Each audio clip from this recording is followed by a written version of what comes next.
Hello guys, welcome to BBC Highlights and News. A spooked and lonely Taiwan looks for new friends.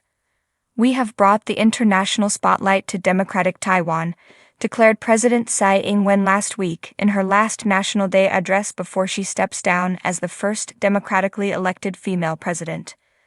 The people of Taiwan will remain a democratic and free people for generations to come, she added. It was both an assertion of the island's identity and a call for the world to take note and not allow this vibrant and open society to disappear. The head of Taiwan's legislature, Yu Sai-kun, had touted those same credentials in his opening remarks. The UK's Economist Intelligence Unit ranks Taiwan the #1 democracy in Asia and #10 in the world. The importance of these words to Taiwan, which feels increasingly threatened by Chinese claims to its territory, cannot be overstated.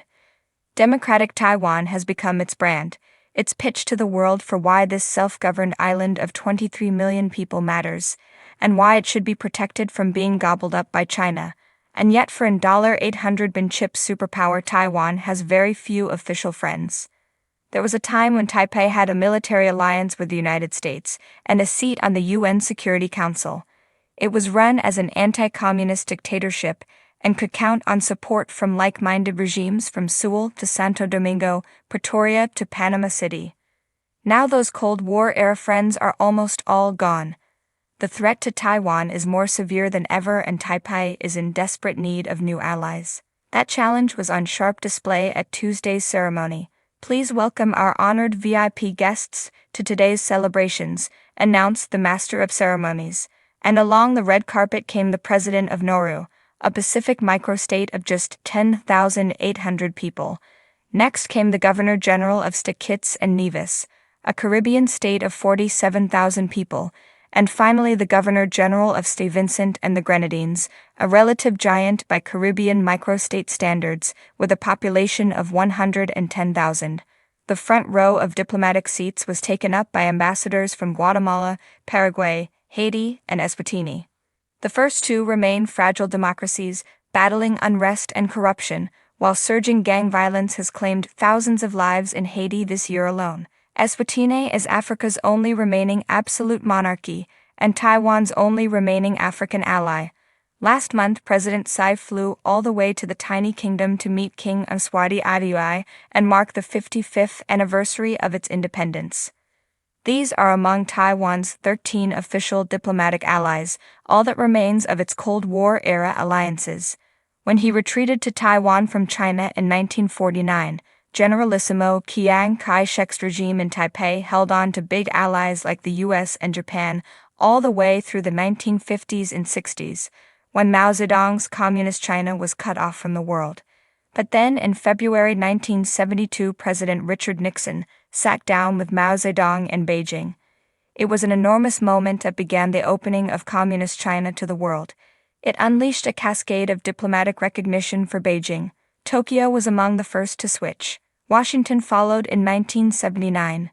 Chiang Kai-shek died in Taipei in 1975, his dreams of retaking the Chinese mainland unfulfilled. But he'd handed power to his son, and the island remained a one-party dictatorship that tortured and imprisoned its opponents.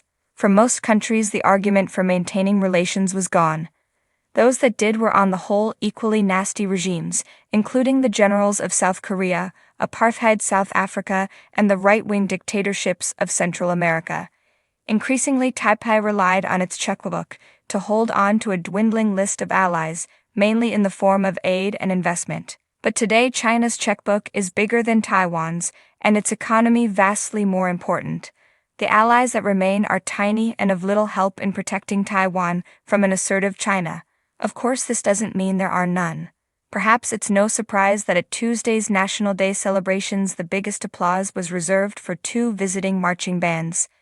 One was from Tokyo and the other from Los Angeles, Japan, and the US, which are still the two countries Taiwan cares about and needs the most. Even after switching recognition, Washington continued to quietly support Taiwan, selling billions of dollars worth of weapons to the island. Its unofficial embassy in Taipei is a vast compound euphemistically called the American Institute in Taiwan. Walk down any back street in Taipei and you can't help but notice the astonishing number of Japanese restaurants filled with Japanese businessmen. Japan's westernmost island, Yonaguni, is just 110 kilometers, 68 miles from Taiwan's east coast. Tokyo cares deeply what happens to Taiwan. During a recent speech in Taipei, former Japanese Prime Minister Taro Aso called on the international community to wake up to the threat from China. These relations remain unofficial. Even at the parade, they were relegated to the shadows, much like their friendships. Spooked by China's incessant military drills and left out of key alliances, Taiwan is looking to make new friends, not just to trade with, but for support in powerful international bodies, in particular the European Union. Proof of one new friendship is easily visible in Taipei's supermarkets, which now sell something that is quite uncommon in Asia: Lithuanian-made India Pale Ale. Imports of the brew, along with Lithuanian rum and chocolate, have soared in Taiwan in the last few years, and Taipei has even announced a $10 million investment in Lithuania, in the most prized Taiwanese product, Chipsfy Lithuania. Perhaps the most fertile ground for making new friends is in the young democracies of Eastern Europe, places that once fell under the control of Moscow, but are now part of NATO and the EU. During his speech to the National Day crowds, the head of Taiwan's parliament warned of authoritarian regimes rolling back freedom, from Ukraine to Hong Kong, Myanmar to Afghanistan. From the Czech Republic to Poland, Georgia to Lithuania, there are many countries that fear a resurgent Russia and perhaps feel a kindred spirit for a small democracy living next door to a huge authoritarian state that claims it should not exist. In 2021, Lithuania allowed Taipei to set up an office in Vilnius, using the name Taiwanese Representative Office in Lithuania. Beijing was apoplectic and sent Lithuania's ambassador to Beijing home. Further intimidation has followed, but the government in Vilnius has refused to back down. It has gone further, describing its relations with Taipei as a strategic priority. Lithuania is seeking to enhance practical cooperation with Taiwan, a like-minded democracy, and an important economic and technological partner in the region, it says. While the IPA on Taiwanese supermarket shelves may seem like a small thing, it is an indication of where Taiwan wants to go. It is not looking to dump its old allies. The president of Nauru will still be welcome at National Day 2024.